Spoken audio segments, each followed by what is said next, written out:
Good afternoon. Advance computing, last video में मैंने advance computing के अपने कुछ पॉइंट्स और कुछ कंटेंट्स स्टार्ट कर दिए थे बच्चों, और आपको अपनी कॉपी में नोट डाउन करने को भी बोला था। ठीक है, आज हम उसके आगे का पढ़ेंगे। कंटेंट्स, एडवांस कंप्यूटिंग के कंटेंट्स हैं advance computing, definition of advance computer, scope of advance computing, algorithms, flow chart, data mining, data warehouse और डिज़ाइनिंग डिजिटल पेमेंट। ठीक है, ये आपको सेकेंड यूनिट में आपकी कॉपी में करके लिखना है। फर्स्ट यूनिट के कंटेंट्स पहले वाले वीडियो में दे चुकी हूँ, सेकेंड यूनिट्स में आपको ये नोट डाउन करना है। इसके पहले वाले वीडियो में मैंने आपको बताया था एल्गोरिथम क्या होता है, एल्गोरिथम का यूज़ क्या है, इसका अर्थ क्या है ना। एल्गोरिथम वैसे तो ऐसा लगता है मैथ्स का कोई शब्द होगा, मैथ्स का यूज़ किया जाता होगा इसलिए, पर यह इसका अर्थ होता है एक प्रक्रिया, तकनीकी से रिलेटेड होता है ना। सॉफ्टवेयर इंजीनियर आमतौर पर क्या एक योजना बनाने के लिए इसका यूज़ एल्गोरिथम का उपयोग करते हैं। कैसे?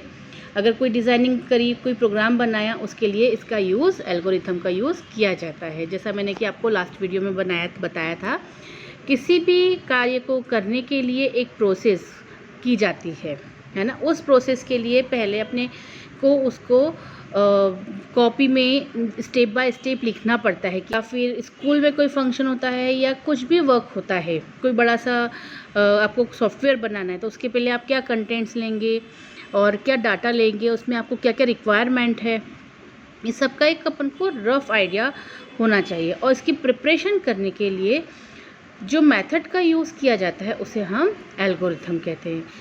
सॉफ्टवेयर इंजीनियर, जो मैंने इसके पहले आपको बताया था, डेवलपर्स जो होते हैं, उनको वो लोग इस तरह की प्रोसीजर का हमेशा यूज़ करते हैं।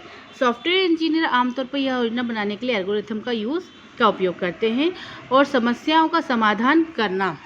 एक एल्गोरिथम एक विशेष समस्याओं को हल करने के लिए स्टेप बाय स्टेप क्रम से चलने वाली एक प्रक्रिया होती है बेटा। स्टेप बाय स्टेप मतलब फर्स्ट में हमने फर्स्ट स्टेप ली। एल्गोरिथम एक विशेष समस्याओं को हल करने के लिए चरणों का क्रम एक जैसा होता है, या एल्गोरिथम स्पष्ट चरणों का एक आदेशित सेट है जो परिणाम उत्पन्न करता है और समाप्त होता है। एक सीमित समय एल्गोरिथम में निम्नानुसार विशेषताएं होती है। पहला, इनपुट। एक एल्गोरिथम को इनपुट की आवश्यकता हो भी सकती है और नहीं भी। आउटपुट, प्रत्येक एल्गोरिथम में कम से कम एक परिणाम उत्पन्न करने की अपेक्षा की जाती है। जैसे कि आपने अगर कोई प्रोग्राम बनाया या कुछ बनाया, उसके लिए हमको क्या चाहिएगा बच्चों? आपने वो स्टेप्स जो बनाई हैं, एल्गोरिथम की जो स्टेप्स बनाई हैं, उनका आपका यूज़ कैसे करना है और कैसे नहीं करना है। आप उसका इनपुट भी ले सकते हो, आप उसका इनपुट करके आप उसको लिख के बना सकते हो और उसका आउटपुट ले सकते हो, है ना। निश्चितता, प्रत्येक निर्देश स्पष्ट और स्पष्ट होना चाहिए, ऐसा उसका एल्गोरिथम बनाने का हमारा उद्देश्य रहता है। परिमितता, यदि किसी एल्गोरिथम में निर्देश की क्रियान्विता की जाती है तो एल्गोरिथम चरणों की सीमित संख्याओं के बाद समाप्त होना चाहिए। मतलब एक फ्लो में आपने स्टेप बाय स्टेप उसको करा, उसके बाद उसका एंड आपको प्रॉपर वे में करना चाहिए। बट दोनों में कुछ समानताएं भी होती है, कुछ असमानताएं भी होती है। इसको 3 प्रकार से निर्णित संरचनाएं शामिल होती है। पहला, अनुक्रमांक, मतलब एक क्रम से आप किसी भी चीज़ को लिख रहे हैं। अनुक्रमांक संरचना में कथनों को एक के बाद एक रखा जाता है और उनके ऊपर या नीचे तक शुरू होता है, या तो आप उसको सीक्वेंस में रखकर लिख सकते हैं। उसका सिलेक्शन करना सेकंड पॉइंट है हमारा, सिलेक्शन करना। प्रोग्रामिंग एल्गोरिथम एक प्रक्रिया या सूत्र है जिसका उपयोग किसी समस्या को हल करने के लिए किया जाता है। यह निर्देशित क्रियाओं का एक क्रम आयोजित करने पर आधारित होता है। ये डेफिनेशंस बच्चों दोनों आपको अपनी कॉपी में लिखनी है ना। इंग्लिश मीडियम के बच्चे इंग्लिश की और हिंदी मीडियम के बच्चे हिंदी की कॉपी में इसको लिखना है आपको। एल्गोरिथम के बाद आता है फ्लो चार्ट।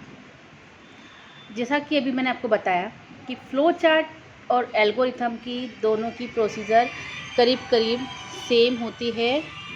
एल्गोरिथम में ब्रांचिंग कंट्रोल में एक शर्त होती है और एक के अनुसार स्थिति या तो ट्रू या फॉल्स का निर्णय प्राप्त किया जाता है।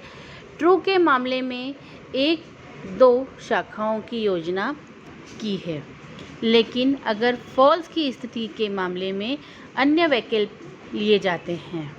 आमतौर पर शाखा नियंत्रण का प्रतिनिधित्व करने के लिए इफ देन एल्स का प्रोग्राम का यूज़ किया जाता है, इसका उपयोग किया जाता है।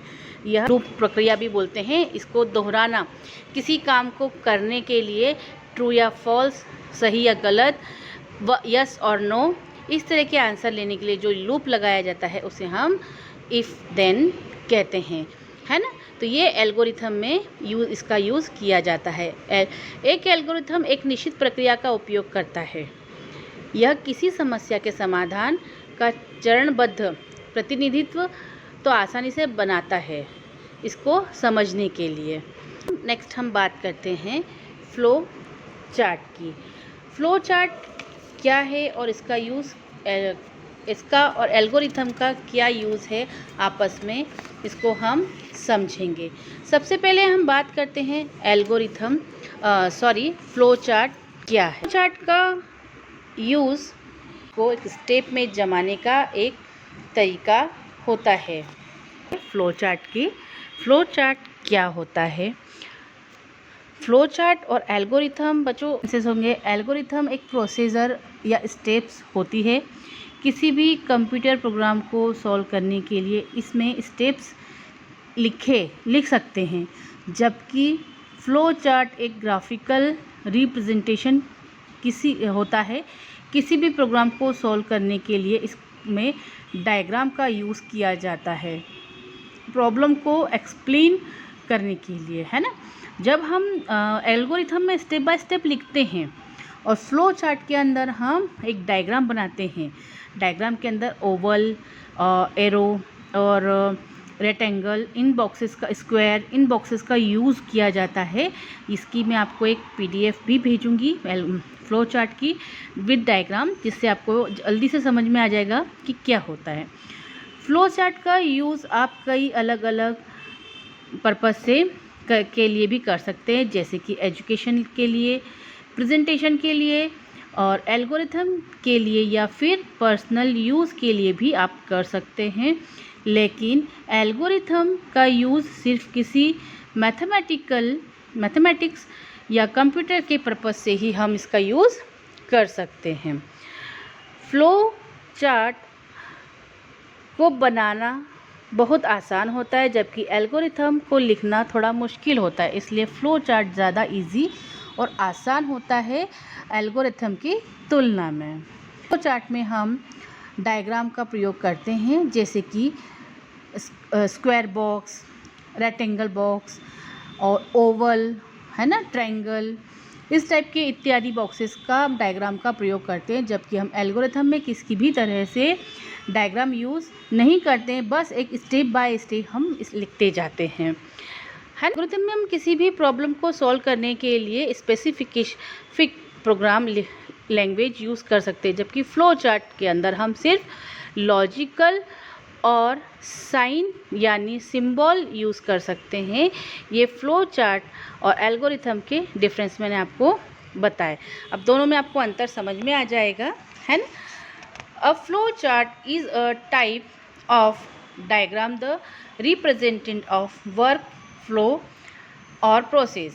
A flow chart can also be defined as a diagrammatic representation for an algorithm, a step-by-step approach to solving task.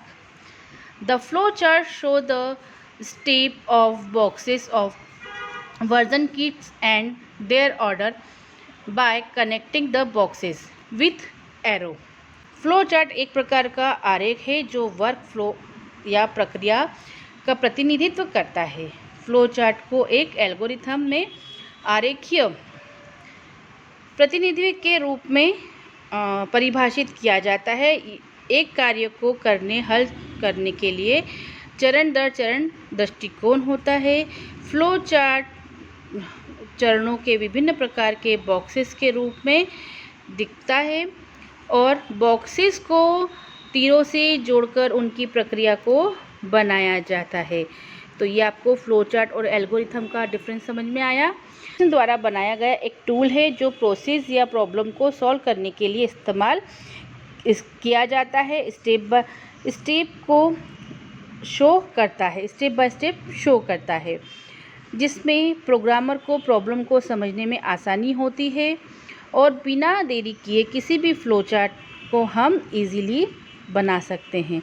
इसका ज़्यादातर इस्तेमाल सॉफ्टवेयर और बिजनेस इंडस्ट्रीज़ में किया जाता है।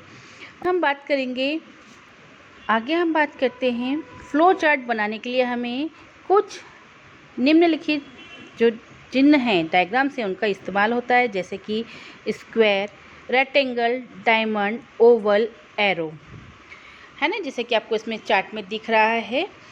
इस तरह से हम हर एक सिंबल है, नाम है और इनके फंक्शंस हैं बच्चों, ये आपको अपनी कॉपी में एज इट इज़ बनाना है।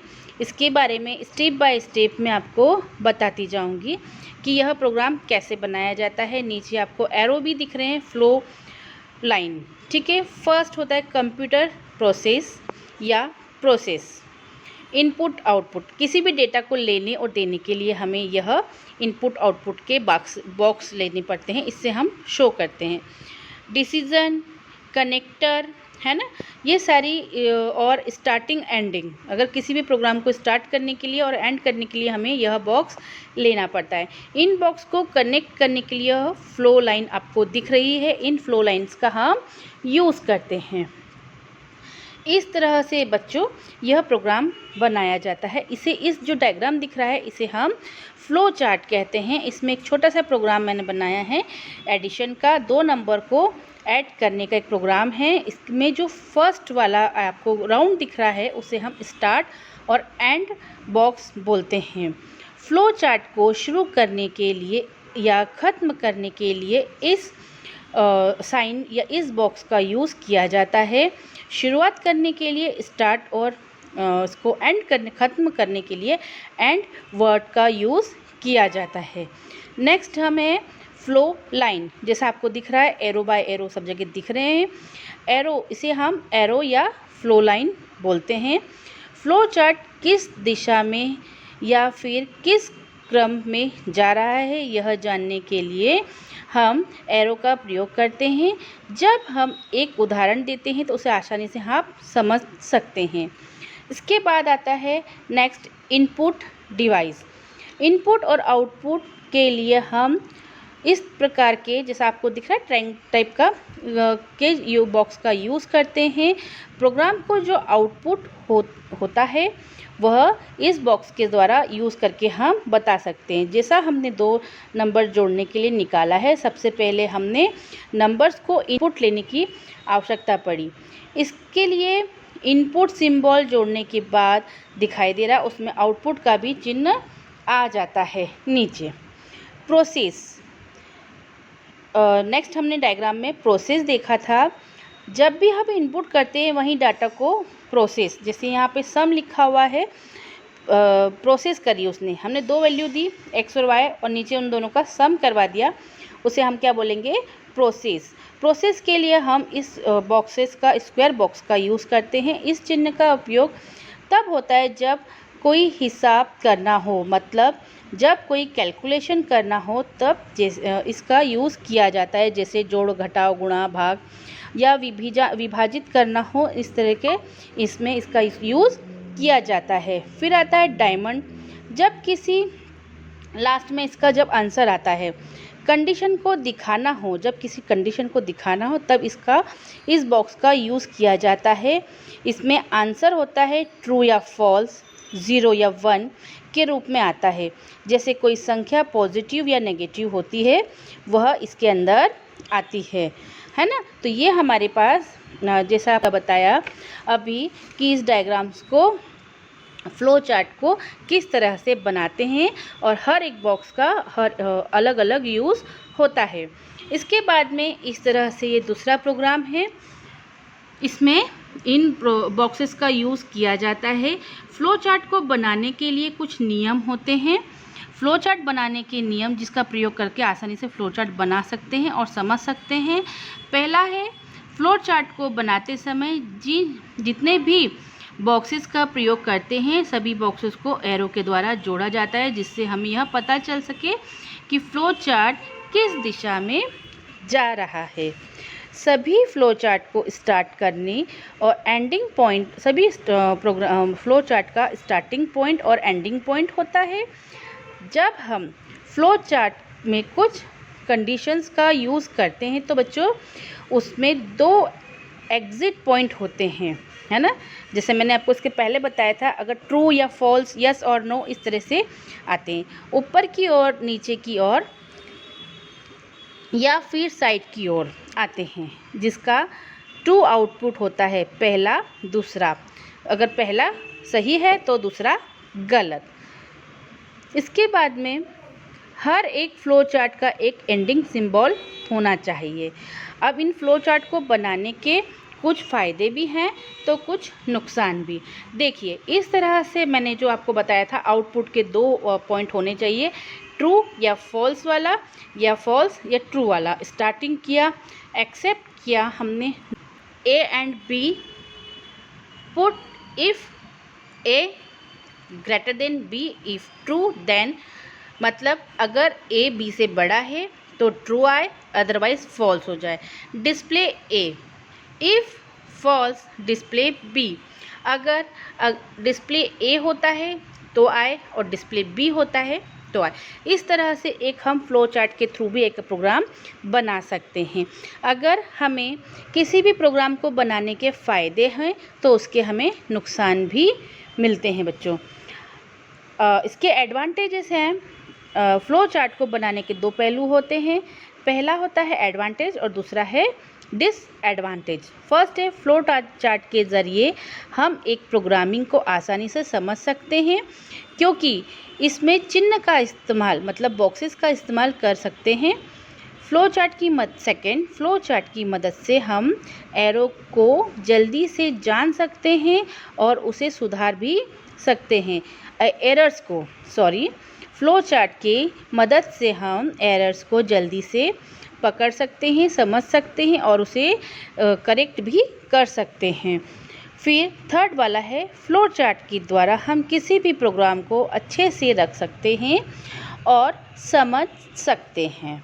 इसके डिसएडवांटेजेस हैं बच्चों, फ्लो चार्ट जब ज़्यादा ही बड़ा हो जाए तो उसे बनाने में यदि एक से ज़्यादा पेज लग जाते हैं तो उसे समझने में मुश्किल होती है। फ्लो चार्ट बनाने के लिए हमें बॉक्सेस का इस्तेमाल करना पड़ता है, जिसके कारण हमारा सारा समय ज़्यादा नुकसान होता है।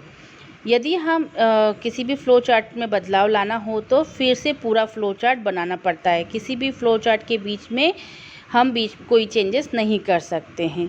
कुछ कॉम्प्लेक्स प्रोग्राम भी होते हैं, उस प्रोग्राम का फ्लो चार्ट में बनाने के लिए हमें बहुत सारे एरोस का प्रयोग करना पड़ता है, जिसे समझने में आसानी नहीं होती है। तो यह उसके एडवांटेज एंड डिसएडवांटेजेस मैंने आपको बताए। आई होप आपको एल्गोरिथम और फ्लो चार्ट समझ में आया होगा, है ना। फ्लो चार्ट के बनाने से पहले आप एल्गोरिथम लिखने में लिखें तो बहुत अच्छे से बन सकता है। इसमें कोई भी प्रॉब्लम, बहुत सारी जो भी गलतियां होती है अरेंज करने में, वो सारी यहाँ से सॉल्व हो सकती है। नेक्स्ट हम बात करेंगे डाटा माइनिंग की।